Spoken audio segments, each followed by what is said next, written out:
Hey ladies, are you feeling overwhelmed by hormonal changes? Well, you're definitely not alone. There are more than 1,000 hormone disruptors living in our environment right now. It's in your food, your water, the air you breathe, the clothes you wear, your skincare products. They all mess with your hormones. Then there's the natural hormone changes your body goes through, premenopause, menopause. And while it's a natural process, it doesn't mean you have to suffer through it. The good news is you don't have to suffer through it anymore because now you have Hormone Harmony, a formula made only with herbal ingredients that are shown to reduce hormonal symptoms in women of all ages. Hormone Harmony is not just a hormone supporting supplement, it's become a phenomenon. Women can't stop talking about it on social media. A bottle of Hormone Harmony is sold every 24 seconds. And the biggest benefit? Well, my wife says it makes her feel like her own self again. And that's what women mention over and over in the reviews. And there are over 30,000 reviews for Hormone Harmony. And for a limited time, you can get 15% off your entire first order at happymammoth.com. Just use code RLRC at checkout. That's happymammoth.com and use code RLRC for 15% off today. That's happymammoth.com and use code RLRC. Hey, y'all. Changing my wardrobe from summer to fall, it's never easy. Luckily, Quince offers timeless and high-quality items I adore, ensuring my wardrobe stays fresh and I don't blow my budget. And there's nothing easier than going to Quince and choosing these high-quality items, like cashmere sweaters from $50, pants for every occasion, washable silk tops, and so much more. The best part? All Quince items are priced 50 to 80% less than similar brands.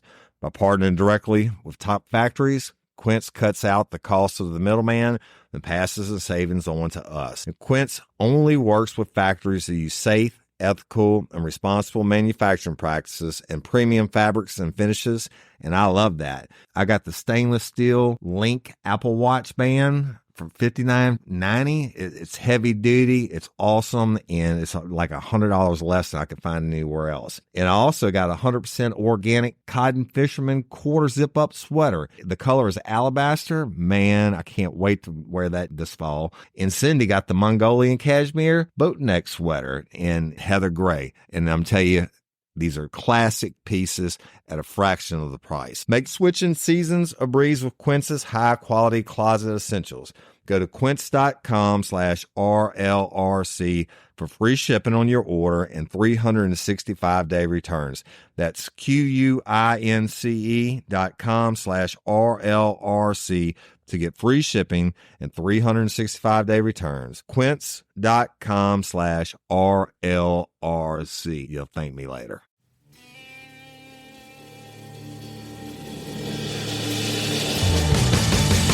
You have the right to remain silent. Anything you say can and will be used against you in a court of law. You have a right to an attorney prior to or during any question. If you can't afford one, the court will appoint one for you. Do you understand your rights? When the wolf is at your door, your running's over, that's for sure. He already knows all about you. Cut you down, no matter by you. Now you better walk the line. Real life, real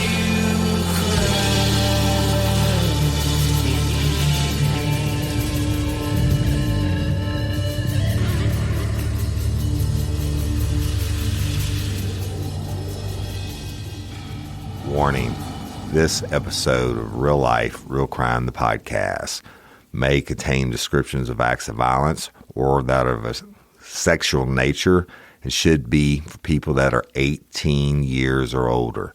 Heed my warning, people. I do not get the facts of these cases off of the internet or from some television show. The facts I'm retelling you were presented to me by the victims of the crimes or the perpetrators who committed the crimes against the victims. My descriptions of the crime scenes, what I saw with my own two eyes.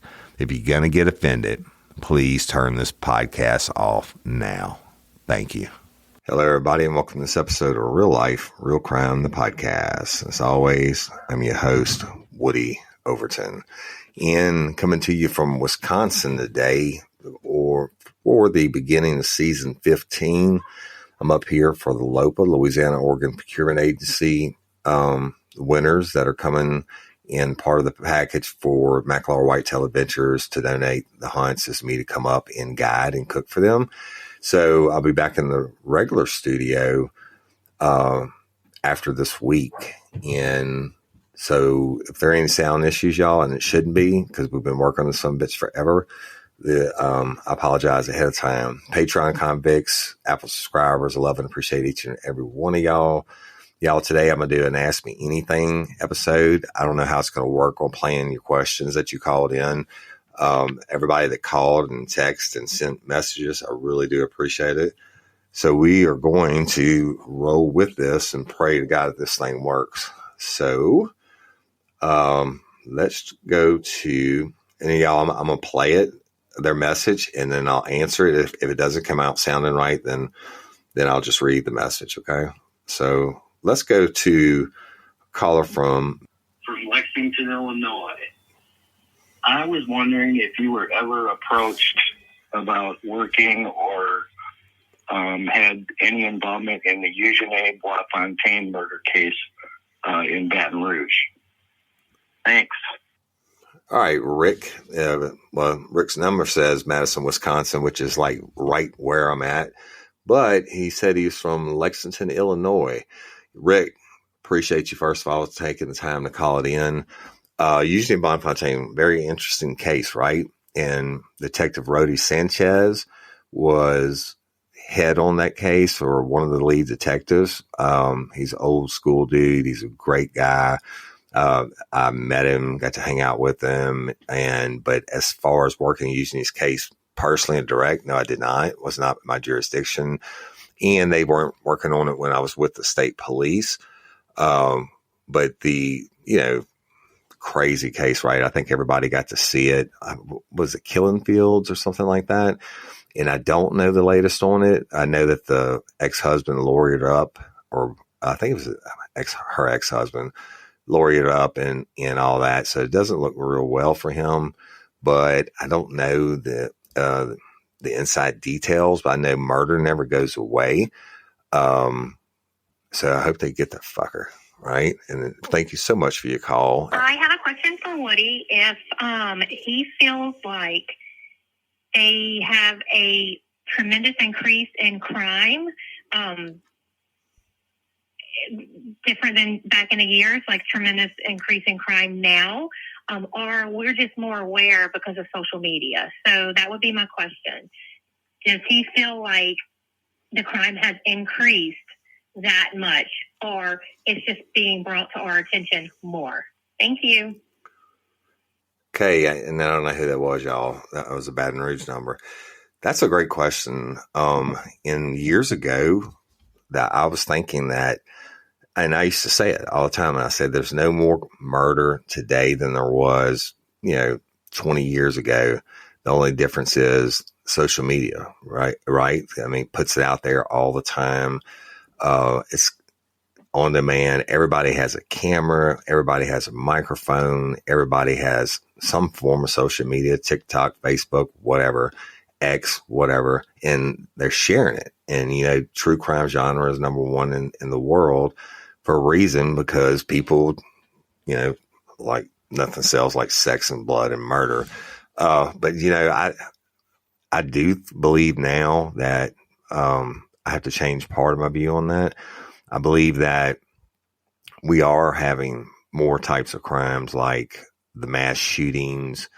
I remember before Columbine happened, when I was a cop, and we had to change and train and change our way we respond to active shooters to eliminate the threat, instead of what we used to do when I was on the SWAT team. We used to set up a perimeter and use hostage negotiators and shit like that. I mean, when was the last time you ever heard of a hostage negotiator? Right? I'm glad I didn't waste my time going to that school. But I think there are a lot more. I think it's a lot more care for life. These people just shooting each other for no reason, shooting each other. We covered the story the other day. 2 people were at a bus stop and got into an altercation, and they went inside a McDonald's, and the one person left and came back with a pistol. And no, the one person left and came back in and attacked the guy again. He just pulled his pistol and killed him. I mean, he smoked him like a pack of Cools, right? And so I think the world's fucked up, and I think it's getting worse every day. I mean, I'm not going to blame it on video games or movies or lack of parenting. I think it's just it's a combination of everything. And man, if I could figure it out, I'd be a billionaire because I could stop all crime, right? Or try to come up with some type of deterrent. But definitely less respect for life, I think, than it was 20 years ago, 30 years ago when I started. Definitely more killings and things, and that directly correlates to the fact that people just don't have the respect anymore, So thank you for the question. I appreciate it. And let's go to the next one. Hey, Woody, this is Angie from Luca. My question for you is, I would like to share your views about Doug Williams, the polygraph critic. Thank you. Love your show. Bye. Hey, sweetie, you said somebody, the polygraph critic. I don't know who that person is directly. The polygraph is only as good as the examiner, right? And, I've had my license for over, 20 years, something like that. And I've certainly used it throughout my whole career, and I still use it now. People want me to do tests for them, private testing and stuff like that. The critics, well, you don't want to sit and take a polygraph with me. I can tell you that. Now, some of my best friends say, oh, they're bullshit and they're not worth whatever. Well, and I say, take out $100 bill or take out, $20 bill, whatever you got in your wallet. And I'll say, I want you to hide it on one of your 4 pockets on your blue jeans, either front right pocket, front left pocket, rear right pocket, rear left pocket, and don't tell me which one, and I won't look. And then I'll ask them the questions. I'll run a polygraph. I'll attach them to the instrument, set the psychological set, explain everything. And I say, now look, if I get it right, I'm gonna have you say no to, is the money in your front right pocket? No. Is your money in your front left pocket? No. Is your money in your right rear pocket? No. Is your money in your left rear pocket? No. At the end of that test, I'm going to tell you which pocket it is, which one you're lying about, and then you got to give me that money. Okay. So that fucking critic, I good and bad in every profession. I get it. The polygraph examination is a tool. It's a masterful tool for interrogation, right? I'm not taking a polygraph for anybody. Fuck them, because I know it. You don't want Woody Overton sitting across the table from me. If you're going to lie about something, I'm going to know, and then I'm going to bust you on it. Now, the critics and the countermeasures is what they probably talking about. Countermeasures are a deliberate attempt on a part of the examinee to do something to alter the outcome of the test. There's 3 types: mental, physical, and psychological. The mental is they teach you when you ask a question by the polygraphist, when you go to respond, you do like math problems in your head to try to throw it off. The physical was the old one everybody talks about. Ooh, you put thumbtacks in your shoe, and when they ask you the question, when you answer, you step on the thumbtack. Okay. And then, of course, there's narcotics. People take a bunch of Xanax or whatever, and they go in and take the test. Here's the problem with that. And yeah, you can fuck up a test, no doubt. But you can't using countermeasures. You can definitely mess up the test, but it doesn't make you pass it. All it gives you is a result of inconclusive to an examiner that knows what the fuck they're doing. Okay. And your body, when you take the polygraph test, the examiner is looking at 3 certain areas of your body's physiology that change under stress. And when you do the math problems, or whatever they tell you to think of, or you stepping on a tack or squeezing your ass cheeks or whatever they tell you to do, or you're fucked up on pills, your body cannot produce those physiological tracings in that I'm watching naturally. So I know you're using countermeasures. All right. So if I think you're using a countermeasure, I'm going to come back and put in questions, or if you're listening for the keywords, I know I have all the websites, antipolygraph.org, how to sting the polygraph, how to beat the polygraph. And I used to read them all the time. And yes, they do have a lot of true and correct testing information, but the one thing they don't tell you is using a countermeasure never makes a guilty person look innocent. All it does is fuck up the charts and gives you I don't know if y'all can hear these dogs barking, but it gives you a result of inconclusive because there's not enough data for the examiner to score. Now, most examiners are not trained in countermeasures. They're just not. I went to the Department of Defense Polygraph Institute curriculum at Texas State Police Headquarters, and that's the only school in the world that uses that curriculum besides the federal government. And it's only for senior law enforcement examiners from around the world. And it's all, they teach you all the shit. And countermeasures you're taught exclusively. And I've been to advanced countermeasures classes, and I've helped teach the classes. But, you don't want to take a test with me. Okay.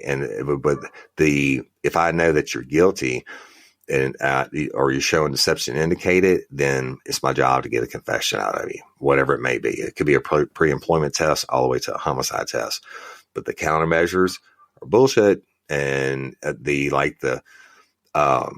that it's so advanced, the chairs that you sit in, they have motion sensor for your ass. So it's so sensitive. It's developed by MIT, a crystal diopad. It's so sensitive, I can see your heartbeat through your rectum on the screen. I have a line just for that motion sensor pad. And if you squeeze your ass cheeks, it makes that line jump off the page. But other than that, every time your heart beats through your asshole, I can see it, right? They have the same thing now for motion sensors for you to put your feet on. They make you take your shoes off so you can't use the tacks and just whatever. And I'm not going to give you all the stuff, but the critics, they're always going to be there. I challenge a fucker to take a test with me. All right. So great question. I'm sorry I ran it off on it. Let's see if I can find another one, y'all. Have you ever thought about running for office? Maybe sheriff, governor, anything? All right. Y'all, I know who that is. And Mama K, I want you to know something. When I couldn't remember Terry Melançon's name, that was just strictly my OCD on name blockage. I could see his face. I could see his funeral. I could see everything. So thank you for correcting me on that. And you better know I was going to know how to say Melançon. Okay. I know the people mispronouncing Cajun words are one of your pet peeves. But thinking about running for office, man, fuck that. I mean, I've had offers and stuff that I've turned down in the past, and people wanted me to do it, et cetera. And I'm not a politician. People would not want me to be governor. You would not want me to be your sheriff, because I would tell you to fuck yourself. And that's just the truth. I'm not playing the politics game. Governor, boy, I would like to do it, just so I could run it my way, but I wouldn't last long. They'd run me the fuck out of office. But you better believe that's one thing you don't want unless because I'm not going to be politically correct, right? I'm not going to hold back from what I'm thinking. I'm not going to not do what I think is right. And I don't know. I just don't think I could do it. Plus, you know what? Fuck that. I got too many skeletons in my closet. I wasn't always a good boy, Mama K. You know that. We worked together for all those years. And so this very interesting question, and I really do appreciate it. But, I don't know what it would take to get me to run for office, but it would take a hell of a lot. And again, you just don't want me running it. I don't. I just don't know what I would do, but I'm sure it wouldn't be. I sure it wouldn't be socially acceptable. We'll say that. So, let's go to Michelle Wright Martin, who's from Prairieville, Louisiana, and has been a lifer since the beginning.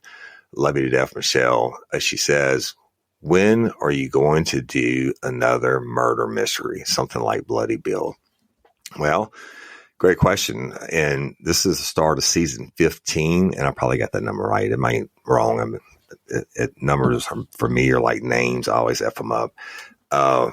Bloody Bill, y'all. I don't know if y'all remember that. Some lifers called in and they found a camera in a hotel room in maybe Biloxi or Bay St. Louis or somewhere. And it had this guy, pictures of this guy, and he certainly looked like he was dead. And I shared it. I think I shared it just with Patreon members and convicts. And it turned out this guy wasn't dead. And anyway, he's alive. Whatever. I forget what the cause was or what have you.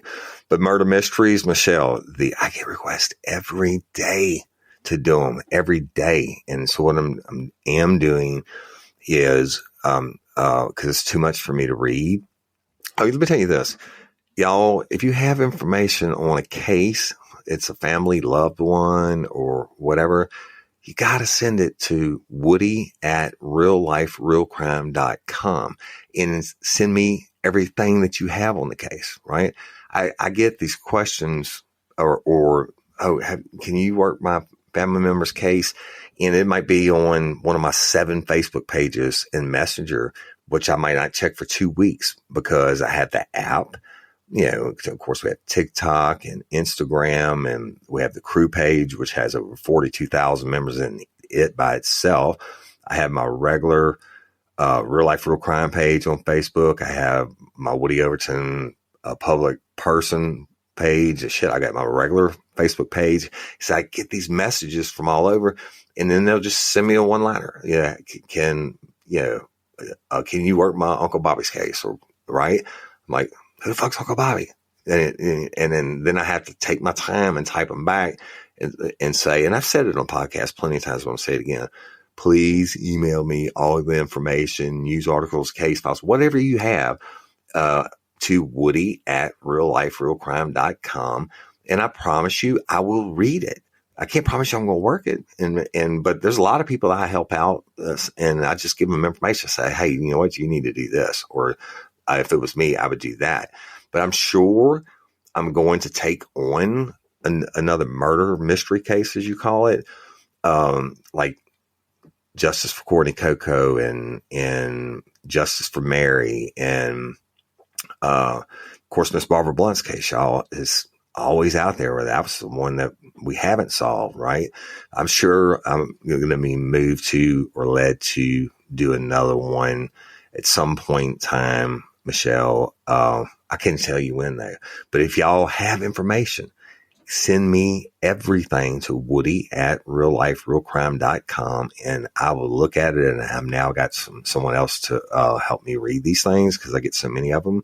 But look, when I say that and I get all these requests and I'll respond to them all, please send it to woody@realliferealcrime.com. Hell, half of them I never hear from again. I'm like, okay, I just wasted 2 minutes out of my day trying to possibly help you. It could be. Hey, y'all, let me tell you about Gobble. All Gobble meal kits are pre-prepped. That means less work for you and less waste in your kitchen.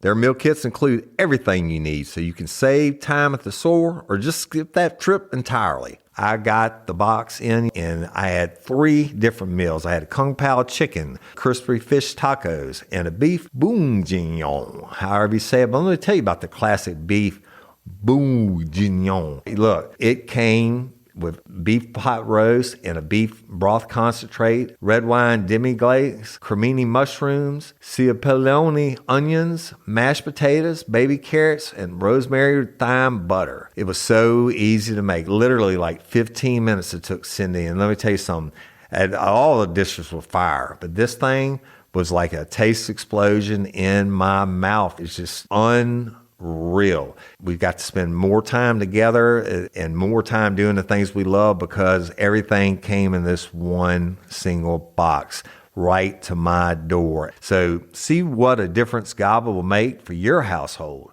Right now, they're offering my listeners a fantastic limited time deal. You get $120 off across 4 boxes plus free shipping and free cookies. And let me tell you, those cookies, I ate one that was sin baked and it was delicious. Go to gobble.com/real life. That's GOBBLE.com/real life for $120 off your first 4 boxes. This offer is not available on the home site, so don't miss out. This is genius. It's taste explosions in your mouth like you never had. Spark something uncommon this holiday with just the right gift from Uncommon Goods.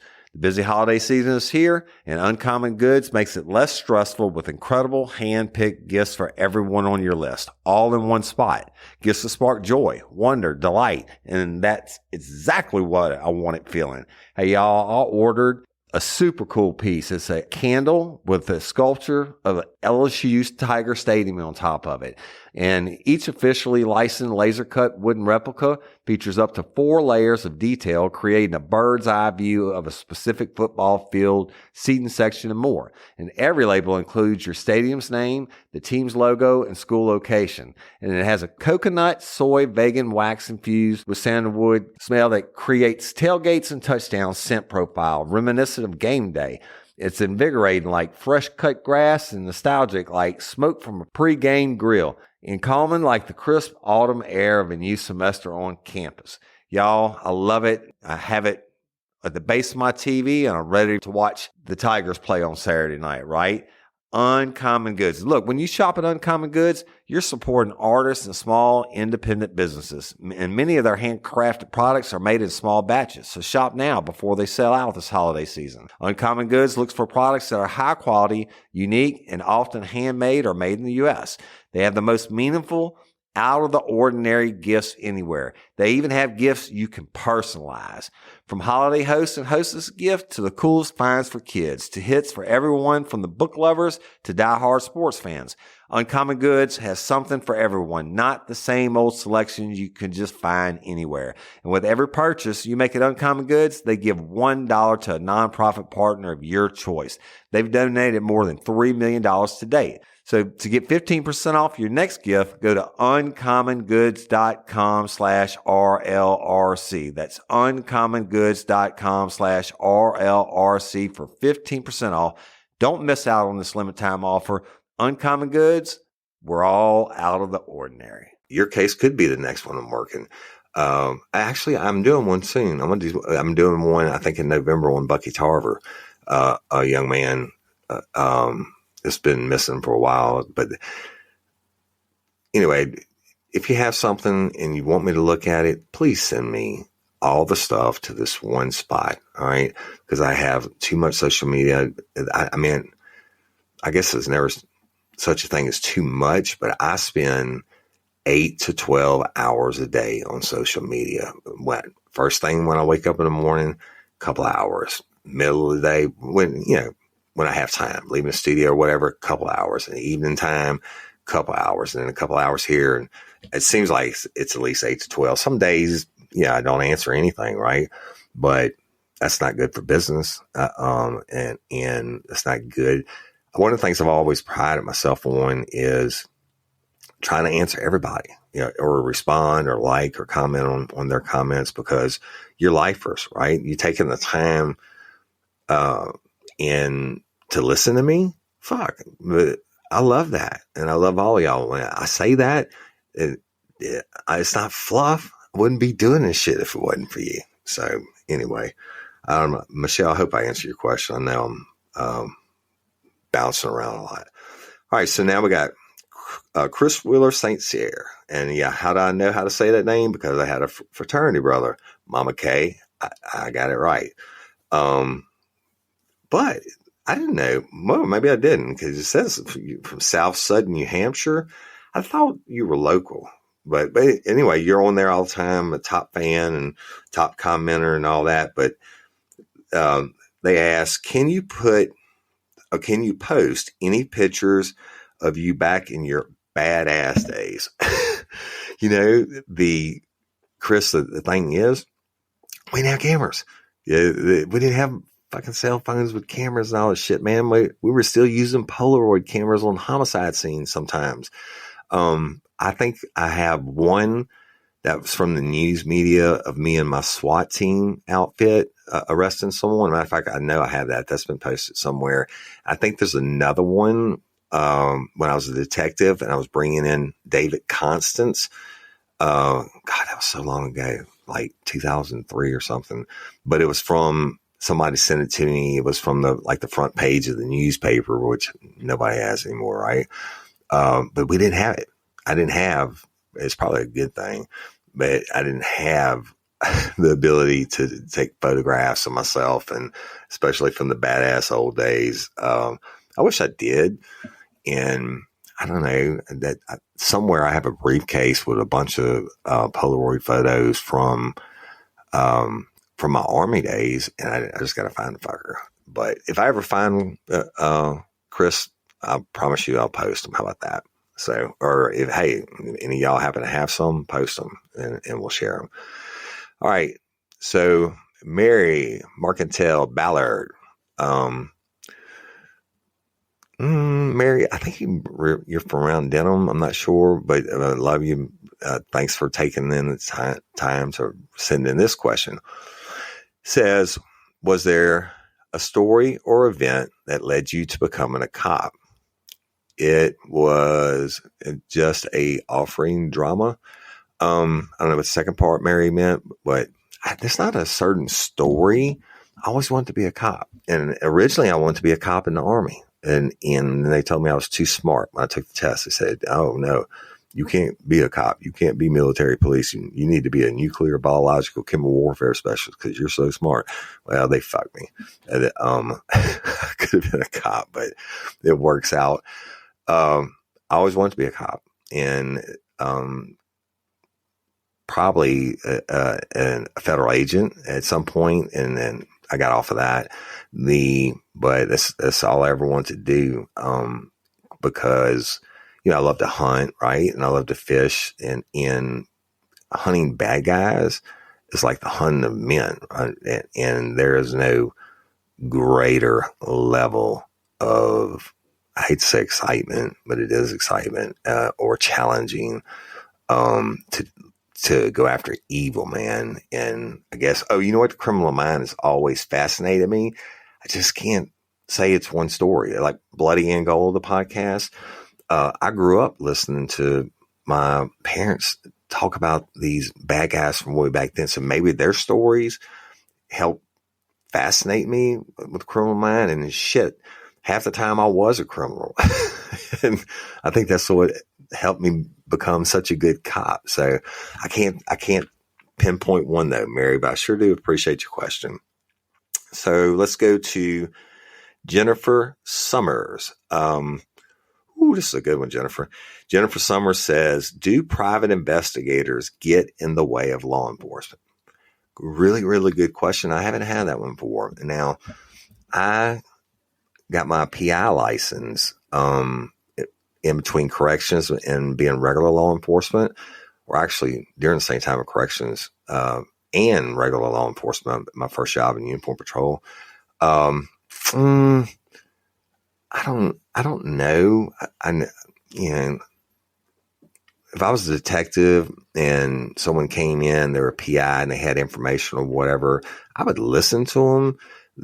As far as them getting in my way of me doing my job, I'm not fucking gonna let that happen. I mean, they know what they can do by law and what they can't do, and most private investigators really work like domestic cases, like child custody cases and divorce cases and insurance cases and stuff like that. So I've only had like maybe one time that I can remember a dude showed up on the scene, showing his private investigator badge, which is I don't want to say it's shit, but it's shit. And he was like demanding to talk to the lead detective. And I went over to the crime scene tape, and he was like, well, I've been working this case out of and he said, I want to come in. And he's a young kid. He didn't know what the hell he's talking about. I'm going to come in and do this and that. And I was like, you can go fuck yourself.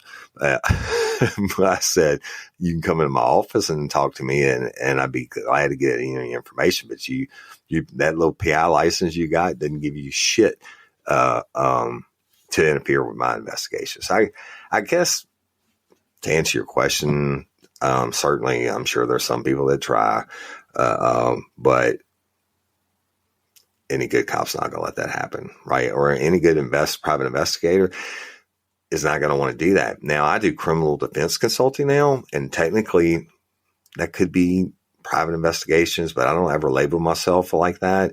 I label myself as a defense consultant, right? And if I do choose to take a case like that, the not labeling myself with the PI license and all that bullshit, I don't have to follow the rules, and because I'm more multifaceted now, and I'm working for one attorney or one family on one case as a defense consultant, then those rules don't even apply to me. Really good question. Thank you. I hadn't thought about that in years. All right. Miss Judith Overton from Franklin, Tennessee. Now, how many people you ever heard have the last name Overton? I bet you we are related somewhere, Judith. I just don't ever hear that name. Maybe a handful of times in my life. In Love, Tennessee, of course, Miss Judith says, have you ever felt traumatized by any of the crime scenes you investigated? If so, what did you do to cope? You know what? I probably, Judith, was traumatized by every fucking one of them. But I just block it out. I'm a master of blocking stuff out. I think the one time that I left a scene and cried, was a little boy got run over, and he was dead, and it's like the day before his birthday, and I had to, deal with the parents and the family and everything else, but my brother got killed when he was 7 years old. Same thing happened to him. So that's probably the only time I ever had a physical response. Other than that, yeah, you have to be able to separate, or you're going to eat your pistol. And I mean, when I go back and I see these cases that I tell you all about on Real Life Real Crime in my mind, that's real shit coming out, and then maybe getting to tell the stories and catching the bad guys are therapy for me. So good question. Thank you so much, Gita. And Leah Marie from Houston. And Leah, you're a love, right? And thank you for everything that you send me all the time. I appreciate it. She says, have you ever had a case or arrest that you were utterly floored by, laughing or in complete shock they made it that far? Oh, you mean like the dumbass criminals? Man, wow. Shit, Leah. A lot. Let's start out with the first one, David and Christina Constance. I mean, that's a horrible case, all the raping the kids and shit. But I'm like, holy fuck, how does the dumbass get away with this for almost 40 years? I mean, that one blew me away. That just a lot of them, I think. That's a great question. I have to think about that. Maybe I'll do an episode on that, Leah, because like a Dumb Criminals episode, laughing. Of course, I wasn't laughing about, the murders and stuff like that. But yeah, there's some pretty dumb people. Like I told about the lady who wanted me to collect semen from her horse and shit like that. I mean, but those are just crazy people. That's a great one, Leah. You keep sending that stuff. We need to talk, girl, on some ideas that I have in my head. Okay. But thank you. And we got Brad Picard, Picard, Mama K. Got that one right too.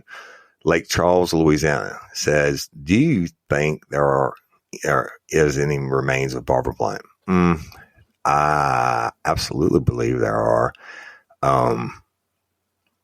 I can't say too much. I do believe there remains. Okay. And I do believe y'all just keep calling it in. Look, you know who you are. I got people that have psychic friends that say, hey, the psychic's like, you need to check this and do that. And look, we'll try every one of them. But I'm telling you something, this case is not cold. It's not cold. It's just, we need a little bit more. So y'all please call in anything you think of Miss Barbara's case on the tip line. Nothing is too small. And there's some podcaster dude that, I don't even know the fuck his name is, but he got on and did a Barbara Blount thing against Sheriff Jason R.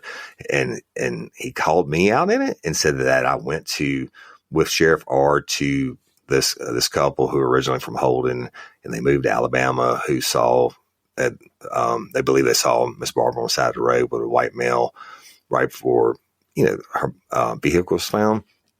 Yeah, that motherfucker's an idiot. I'd never been to talk to those people. And he was like, oh, I'm a podcaster and I'm going to be here, not just during election time. Again, sir, you're a fucking idiot because you have no idea that what's been done on this case and even up to recent things. And I'm not going to tell you either, right? I'm not going to tip off the bad guy for you, but I can't remember his name, but he does, y'all, he covers all the local, supposedly unsolved homicide cases in Louisiana. He talks all authoritarian, but he didn't know what the fuck he's talking about when he's talking about Woody Overton. And I'll say that to his face. And that's it. Y'all, I'm sure there's more. But I'm going to stop this short. I am in Wisconsin, and we got the Louisiana Organ Procurement Agency winners that bought the raffle tickets. And look, one of them, y'all, one of them is the mother that's coming in the hunt, is the mother of a child who died, Reese. And he donated his organs, and I got it wrong. I think it said it on Real Life for Crime Daily. I think it said it was the heart or something. But the recipient, the young man, I think it's the kidney, if I'm correct. He's coming in too, and so with his mom, I think, and Miss Missy's coming in with her other son. And I'm going to cook for him and guide for him, and it's all part of the.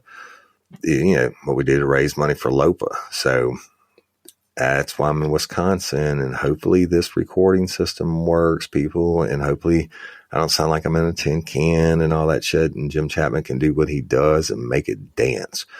I do want to talk about something. I am going to be starting another podcast like almost immediately when I get back. And I'm not going to release the details yet. But it's not going to be true crime, and it's going to be amazing, and it's all stories. So, but there'll be a lot of crime stories in it, but it's not all going to be true crime.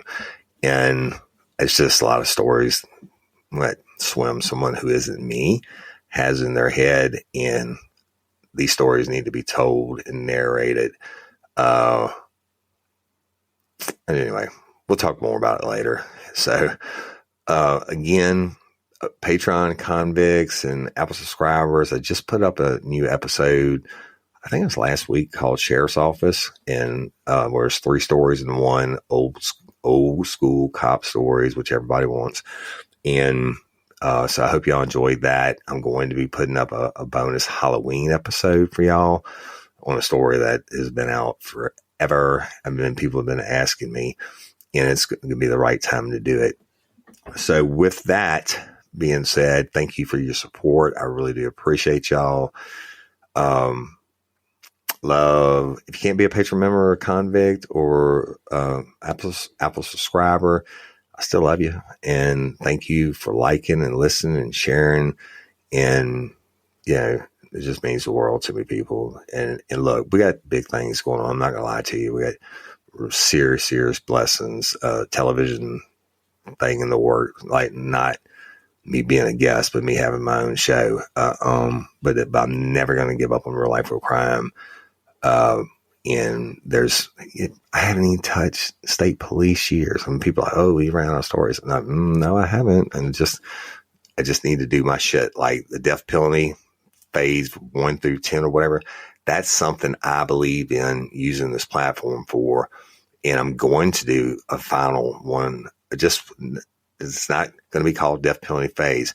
At some point, I'm going to have the family on after y'all aren't so tired of it, and we'll do that call to action. But I mean, it's just blessed to be able to do this and have fans like y'all from all around the world, like the families that are coming in to hunt, right? And so let's talk about LOPA, Louisiana Organ Procurement Agency. They're saving lives every day.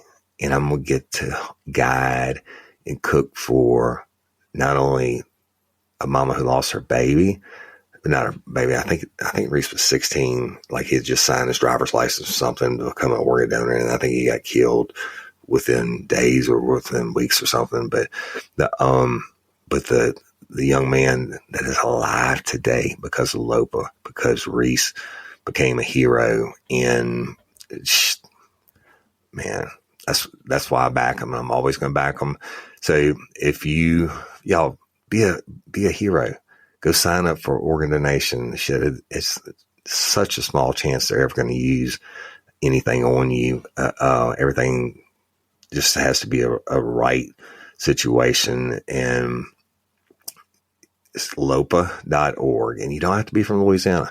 If you're a lifer from Toma, Wisconsin, right? It's where I'm sitting right now in a basement recording this. If you're like from Toma, Wisconsin, and you want to become an organ donor, go to lopa.org, fill out the little questionnaire thing, whatever it is, and sign up, right? What does it hurt? You never know. And look, if it happens to me, they want to use my old shit and I can bless somebody, great. I'm not going to need it, right? So, and I'm again starting season 15. Hold on to your britches, people, because the good shit's coming back. And I'm Woody Overton, your host of Real Life Real Crime, the podcast. Until next time or ever, don't let me catch you down on Murder Bayou. Peace.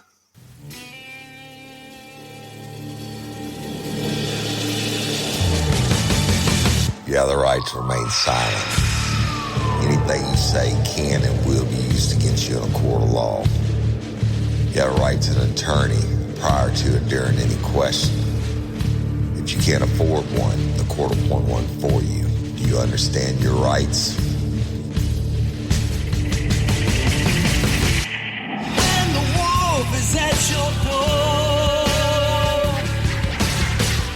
you're running over, that's for sure. He already knows all about you. Cut you down, no matter by you.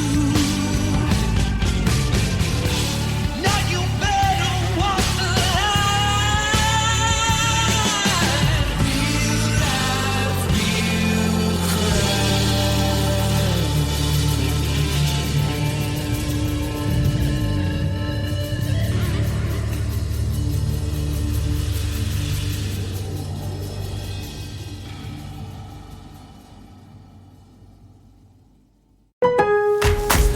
Shop early, save big, all month long during Black Friday build-up at Lowe's. Right now, get select pre-lit artificial Christmas trees starting at just $59.98. Don't wait to save. Shop these deals today, in-store or online, because Lowe's knows deals. Discount taken at time of purchase while supplies last. Selection varies by location.